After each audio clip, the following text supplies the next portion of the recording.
Oh yeah! Right guys, how's it going? So I've managed to get the Raspberry Pi going. See the Raspberry Pi? The Powertune Digidash. My main issue was I bought an eBay sort of transformer from 5 volts to 5 volts from 12 volts to 3 amps. So it's 5 volt 3 amp supply that the Raspberry Pi 3 needs.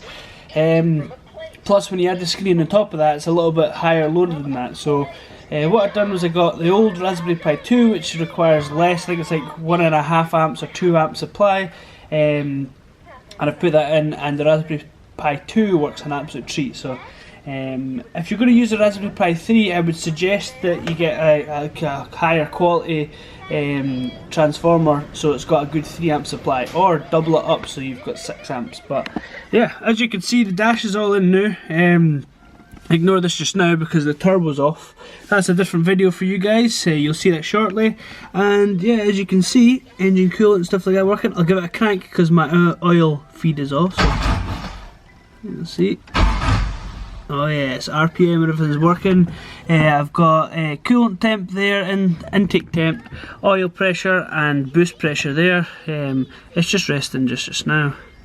And yeah, other ones here. This is a dyno graph.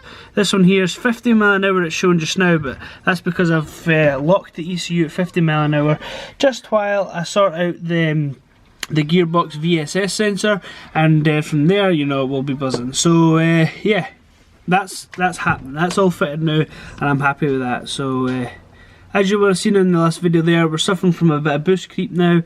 So the next job is doing some modifications to the wastegate and to the turbo system.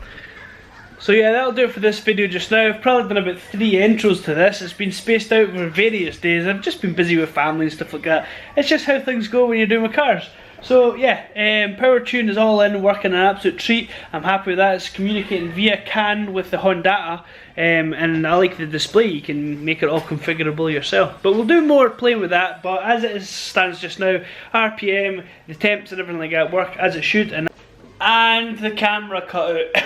Fucking hell, can't rate it sometimes. I need to get more prepped and I need to get better into this video and stuff, but it's just hard, you know, when you plan something to just go smoothly and it just goes tits up. That's generally what happens in all my videos.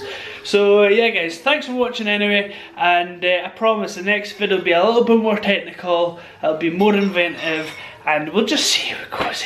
We'll just see how it goes. Anyway guys, much love, catch you later, ciao.